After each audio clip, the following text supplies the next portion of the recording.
Hello, welcome to our live stream. This is our Tuesday quiz. Our topic today is sleep. And it looks like I'm working on this to try to find a nicer background for us, but this is a little strange. Yes. So I'm not sure why that is the case, but okay, it is what it is. So yeah, anyway, that doesn't change anything really with our lesson so much. I just, am ahead here. Yuki says, yes, hi everyone. I will be quiet for a while because I'm still doing my household work, your chores, your household duties, right? I hope that you've had a nice time with friends or so and you're finished cleaning up. For those of you who don't know me, I teach conversation English. I'm here on YouTube on Tuesday at this time with a quiz about a specific topic every single week. And then again, I go live on Wednesday at 3 p.m. German time, so an hour and a half earlier than right now, and offer you a real English lesson with idioms, vocabulary, phrasal verbs, conversation questions, and I will do that, of course, tomorrow as well. Topic is sleep. So I'm from the United States. I live in Germany, and this is my YouTube account. I would love for you to become part of our party. Oh yeah, it is kind of a party. Become part of our family. We meet every single week, and it's a wonderful community. So if you are looking for a place to practice your English on a regular basis, it's kind of a good place to do it. So here is our first question for today. Let me get rid of this banner thing here without knocking over the 1,000 books that I have stacked here. So let's see. All right. So here is our first question. Let me see. That's sleep. That's one. And here we go. All right. Number one. And let me move this over to here so I can see your comments. Okay. So, that's teeny tiny. We don't like that. That's better. Okay. So let's see. So like this looks kind of good, I guess. So I don't know. So here we go. When your muscles twitch, so like kind of do this, contract, they twitch. So when your muscles twitch, I think this is written incorrectly. When your muscles twitch, when you fall asleep, when your muscles twitch, when you fall asleep, this is called so what can you tell me? Hey, McKilligan, hello. A hypnic jerk, a wake up jerk, or a jerk? What can you tell me? So Renette, you guess B, it's the most possible. Okay. Michaela, hello again. And now the background is more visible than on Instagram. I love it, especially the lamp. It's funny because so many people we know in Hamburg have a lamp like this, and I don't know it anywhere else in Germany. I call it the Hamburg lamp. So thank you for your feedback. And it was a work in progress. Yes. So it will be, I'll add some things. I ordered some books. I ordered some, we'll try to figure something out. Maybe have some fresh flowers. I think that could be pretty. But instead of just a white, plain, boring background, this is kind of a nicer alternative, I hope. So Renee's going with B as his guess. And actually the answer is, wait, hold on. BAC. Yes, it should be ABC. Well, okay. Yes, it is B, the Hypnic Jerk. Exactly. And a jerk is actually in English a person who's not a nice person. It has two meanings. So it can be a person who's not like, gosh, he's such a jerk. He always makes these rude comments. He's such a jerk. One meaning. It can be for a man, for a woman, anybody who behaves poorly, is not nice or kind, they are a jerk. And also if your body moves like this, or if I move something quickly, then it's also for that movement. So it can be a negative person, or it can be this movement. And so when I sleep at night, sometimes I have these spasms in my legs. I need to go to the doctor and find out why, because it feels horrible. And it's like you fall asleep and you have that jerk, or sometimes you can have kind of like, but that's something different. these cramps in my leg. I'm going into wherever land here. But yeah, so has anybody ever experienced that? You're falling asleep and you wake up because all of a sudden your body is sort of jolted, this hypnic jerk. Yes, I think I need to take more magnesium. I think that's what I need. All right, moving on to number 2. Let's see what we've got. Let's see. Let me pull up number 2 for us. And we have here. So, okay. Maybe. There we go. Number 2, what percentage of people dream entirely in black and white? Okay, so is it 2%, 22%, or 12%? So what percentage of people dream entirely in black and white? What can you tell me? No answers coming in as of yet. Renit's going with 12% maybe. Okay. And also maybe you can let me know, have you ever had a dream where you dreamt in another language, like maybe in English? I think all of you study English with me so much that you probably think a lot nowadays in English as well. I could imagine. So maybe you've also dreamt in English. And Renit, the answer is correct. It is 12%. You're 2 for 2 today.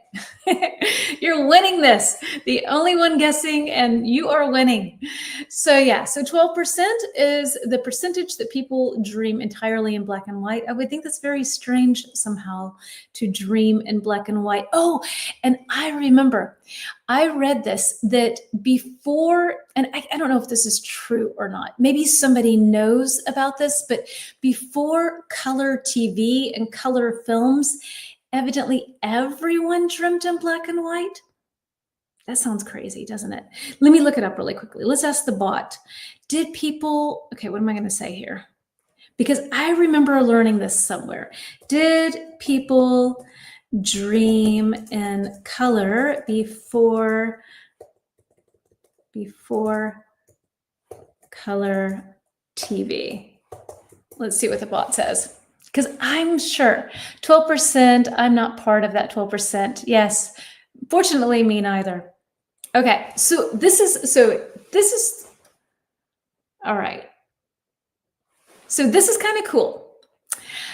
Yes, people did dream in color before color TV, but not as many. In the early 1900s, most people reported dreaming in black and white.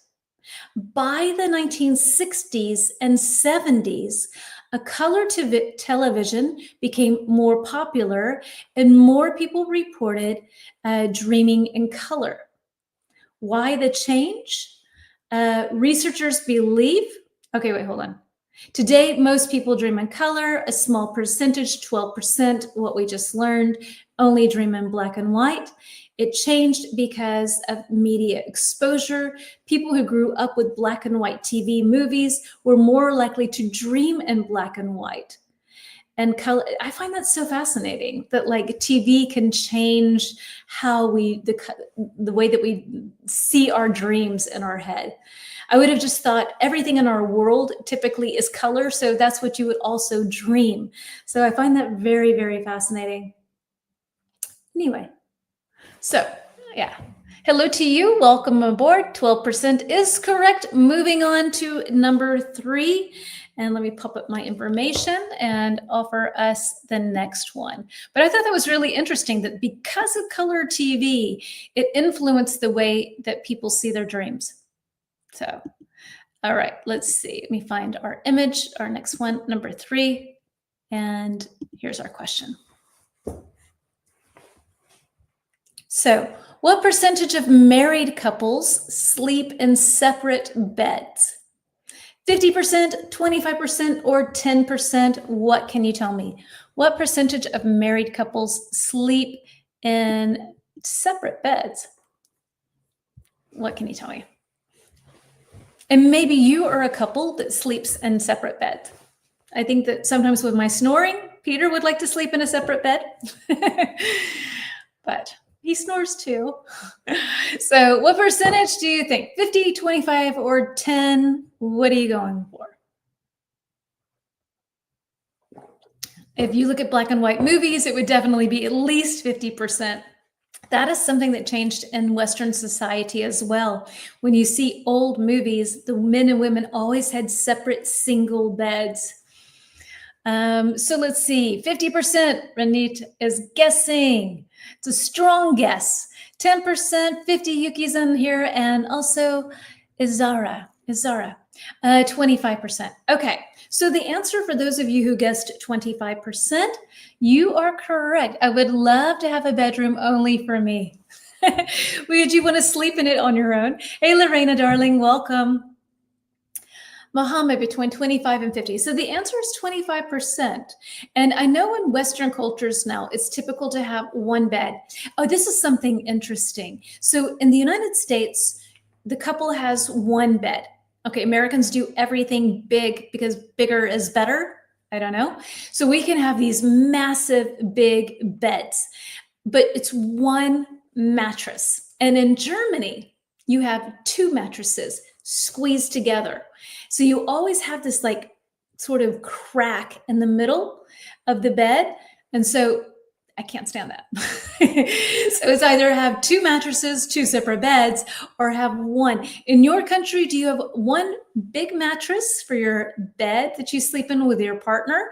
Or do you have two separate ones like you had in like the 1950s in movies? Or do you have one bed stuck together like in Germany where you have a crack in the middle and you have to try to do stuff to make sure that it's like you don't fall in the middle? Yeah. I just think that's interesting that there are these differences. And for Germans, it's not a big deal. No American would be here and be okay with having the crack in the middle of the bed. They would draw the line. And in Italy, one big mattress. Okay. So that's how it is in Italy. About Yuki, I know that you're cleaning, but I'm curious to hear what you have to say. Muhammad as well. And Azaro, I don't remember where you're from. So it'd be interesting, Ranit, as well. But if you don't have time to answer, no problem. We can just continue on. But I think it's interesting. I guess A. So the answer was actually B, 25%. 25% of married couples sleep in separate beds. Yes, one big mattress in Egypt, that is in our bedroom. That is our tradition. Okay. You still like German style. I mean, it's practical, right? Because like if somebody likes a really soft mattress, they can have it. If somebody likes a really hard mattress, they can have it. And then you just have, but you're together. So hello, Alessio. All right, so let's move on to number 4 and let's see what we've got here. Let me try to pull it up. All right, number 4. And open. Okay, so number 4. Those born blind, so they cannot see, experience dreams in A, emotion, sound, and smell. That would be cool.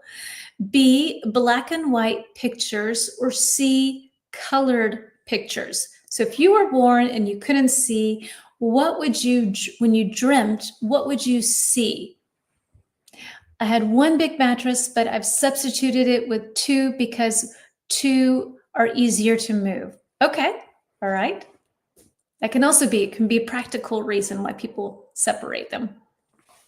So what can you tell me? What do you think? A person who was born blind, then how do they see dreams in their head?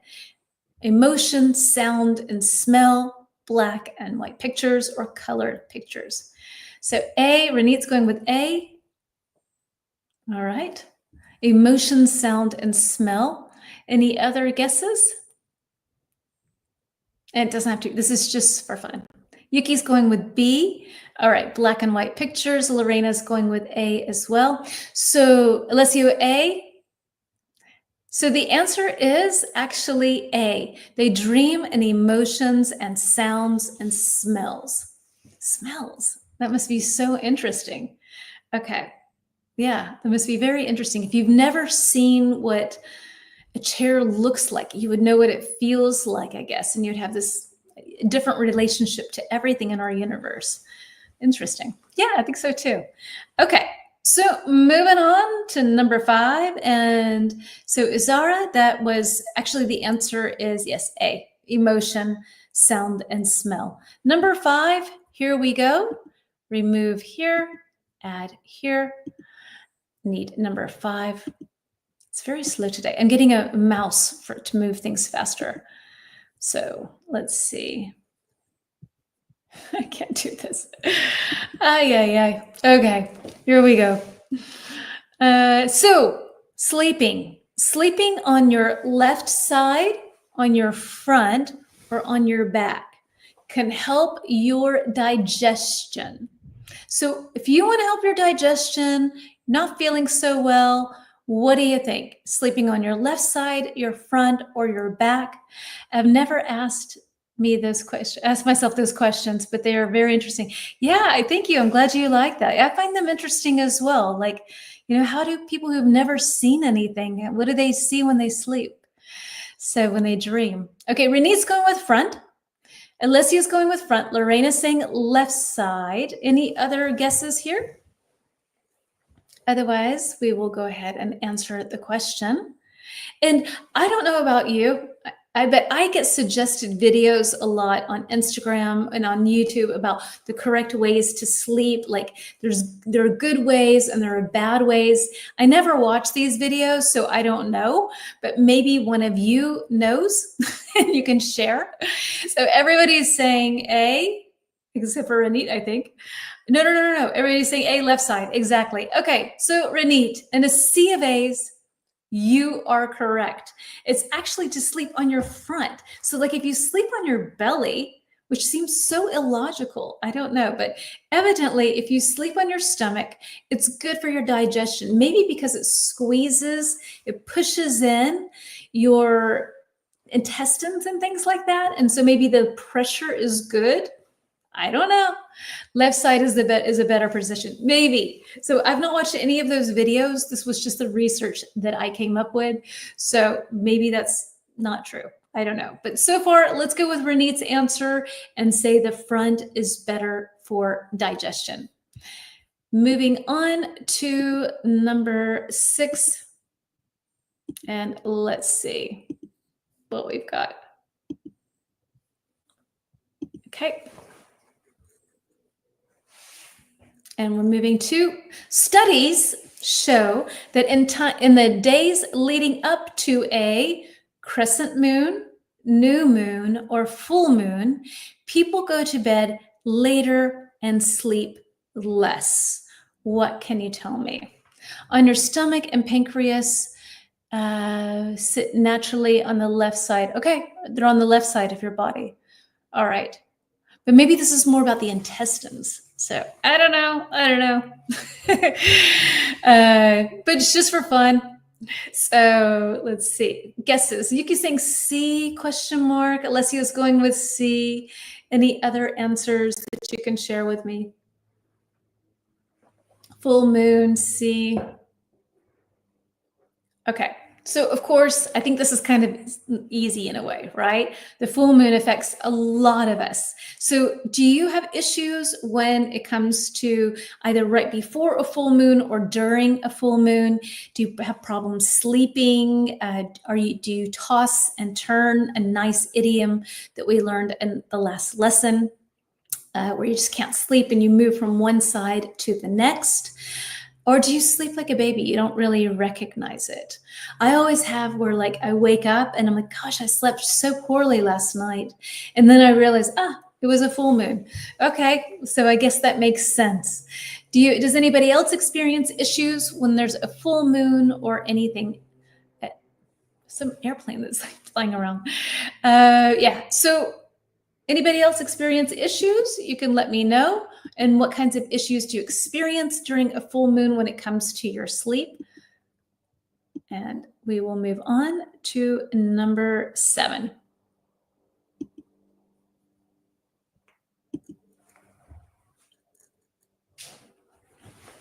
Okay, within 30, 15, or 5 minutes of waking up, 50% of your dream is forgotten. Sorry.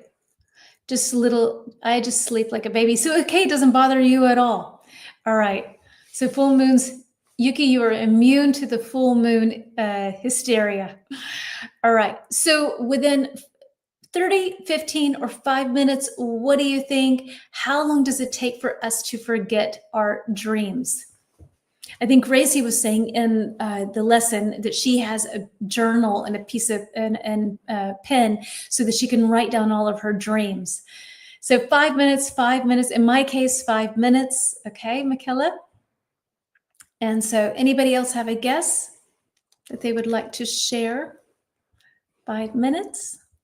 So the answer is actually it's 5 minutes. So 15 minutes. Okay. I think for me, it's also 5 minutes. Like I remember things and I want to tell Peter, but he's still sleeping. And by the time he wakes up, because I have not written it down, then it's kind of like, it was something about this. So, and I try really hard to remember. Or have you ever had a time where you dreamt something very cool and you wanted to try to remember it when you woke up, but you still had time in your sleep, in your dream? So yeah, that's kind of annoying. And then the whole time you're dreaming, you're trying to remember this other dream. So that's happened to me before. 5 minutes. So 5 minutes is the answer. So if you want to remember your dreams, best bet, keep a piece of paper, keep a pen nearby, and the chances are much higher that you will be able to recall it later on.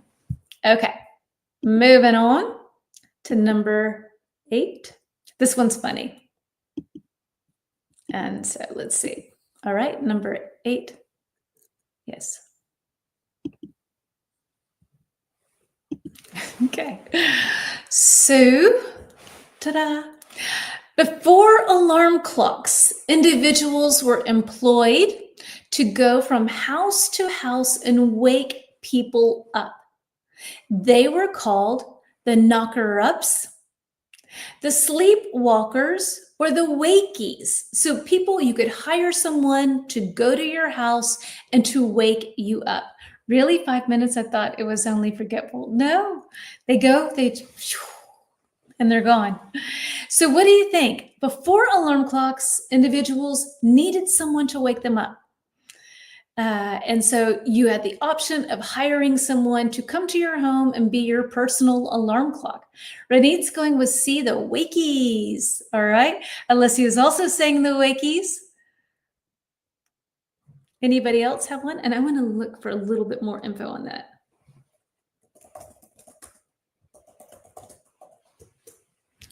So C, okay.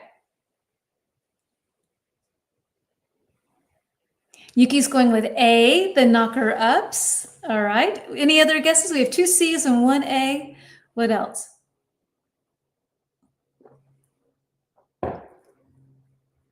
Okay, so Yuki's correct. They are called the knocker-ups. And I think this is kind of cool too, because so people hired in the 19th century, no way, I wouldn't pay for that. Yeah, but if you got to get to work, maybe, I don't know. A person hired in the 19th and early 20th century would wake people up. This is what they did, that they would go to and tap on the windows with a long stick or cane, or even sometimes shoot peas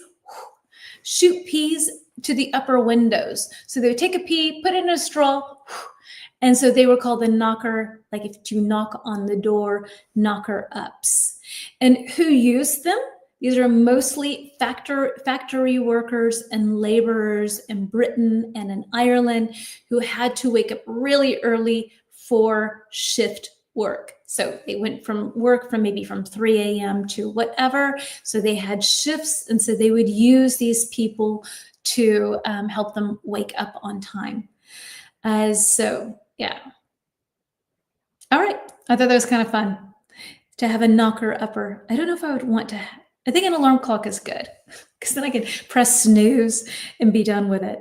All right, moving on to number 9. Yuki wouldn't want it. She wouldn't pay for it. moving to number 9. And what have we got? Let's see.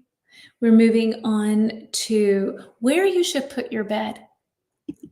So where you should put your bed, the right feng shui. Feng shui. So according to feng shui, it is best to place your bed to the side of the door, diagonally from the door. So here's your door and you put it like this at an angle. Or is it best to place your bed in direct line with the door? Here's the door and here's your bed. So which one makes the most sense, or which one, according to feng shui principles, is the best place to put your bed? I hate dream alarm clocks. Fortunately, I have my personal wakey, my husband. That's good. I'm glad he's not a knocker-upper, like, get up. I used to have to be the knocker-up with my kids to get them to school. It was impossible to get them up. Okay, so Renit is saying diagonally from, Yuki is saying to the side of. Any other guesses? What do you think? And I think there is a lot of good sort of common sense behind this somehow with this feng shui stuff. So hi, Leah, darling, welcome. So B, we have a B diagonally, Lorena C, Alessio C, directly in line with. So if you want to do it right, according to feng shui, then you should have it be diagonally. So here's your door and you have it sort of, it's hard to see it like this, but like at an angle, so that I guess it's not directly in line. Yeah, I don't know how to do this. It's not directly in line. It's not to the side, but it's sort of at an angle. I think that would be difficult to do, kind of. I don't know. So does anybody feel like the placement of their bed is not so good or is really good for sleep? What do you like about it? Because for us, I don't like the placement where we've placed our bed. When you walk into the bedroom, there's a closet, like a walk-in closet kind of thing. And so, how am I going to do this? So here's our bedroom. And then you walk through this, and on this side is a closet and this side is a closet. And on this wall, it goes from floor to ceiling, then you can walk this way and you can walk on this on either side of it. So there's an opening on either side. And our bed is here. So you walk through and you have an open space behind you, and that freaks me out. I don't like it. It feels energetically very strange because you don't feel protected. So directly in line means bad in feng shui. Yes. Yeah. So according to what I learned, I don't know, I'm not an expert on this. It should be diagonal, so not directly in line. And you shouldn't have space in your back, I think. I don't like where our bed is placed. It feels very uncomfortable. If anybody wants to share that with us, if anybody knows anything more about feng shui, then please, please, please let us know what we're supposed to do here. It's always interesting to learn these things. I find a lot of the ideas behind where you place your furniture according to feng shui very interesting, because it's kind of almost common sense. You hear it and you're kind of like, yeah, okay, that makes sense. I shouldn't have my chair for my desk with my back to the door. That just doesn't feel good somehow. All right, last but not least, the longest someone has gone without sleep. And somebody mentioned this in our live stream. So the longest that somebody's gone without sleep, 11 days, 30 days, 20 days. What can you tell me? What do you think? The longest someone has gone without sleep. Of course, an American. So let's see. Any guesses? What can you tell me? The longest someone has gone without sleep, 11 days, 30, or 20. So Lorena's going with C, 20 days, 30 days, but as IE, I don't know what that means. I don't know, I'm not sure what that means. So we have some C's, so 20 days, okay.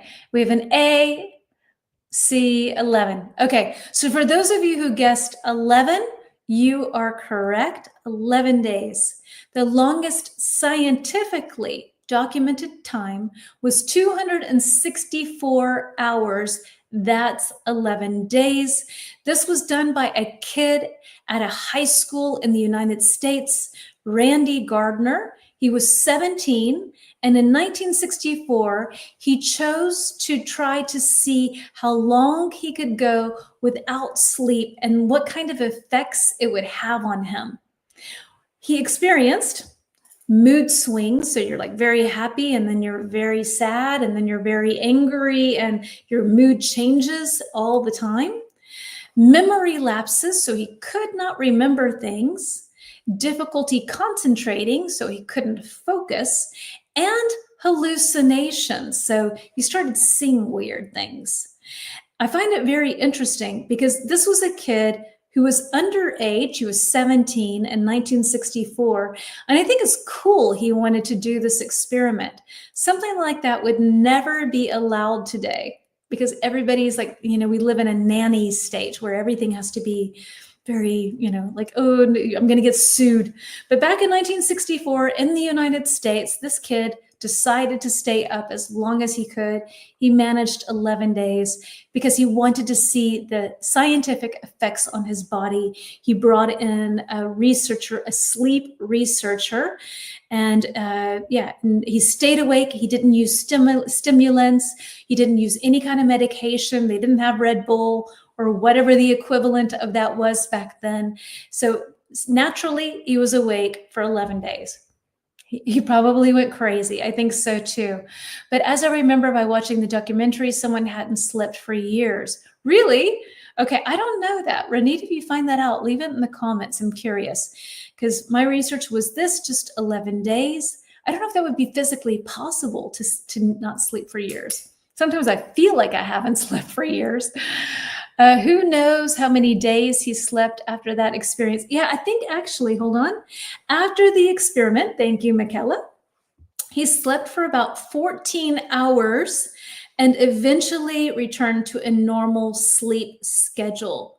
So I wonder, because he hadn't slept for so long, you know how like if someone hasn't had food for a long time, you wouldn't necessarily give them a really big meal. You would sort of ease them back into eating. And maybe that is the same thing with sleep. Because he hadn't slept for so long, it was just 14 hours and then slowly allowed him to sleep longer, maybe. Renit, okay, you've got it. Okay. To Ngak, an 81-year-old Vietnamese farmer who claims he hadn't slept since contracting malaria in 1962. Huh. Okay, Renee, cool. Well, I'm going to pop this up. So if anybody else wants to see it, if you're watching the replay of this and you want to see, to look this information up for yourself, then you have it there. So thank you. Thank you for sharing that. So folks, that is all for today. If you have anything that you would like to add, if you have any trivia that you have for us that you would like to share, then you're more than welcome to do so now, or you can leave it in the comments. It's always fun. Thank you, Michaela, for my little treat for correcting the homework. I thought that was totally precious.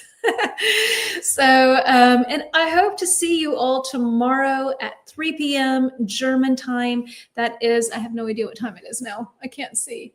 5 o'clock. So that is basically 2 hours earlier than wherever you are right now. Wherever you are, 2 hours earlier.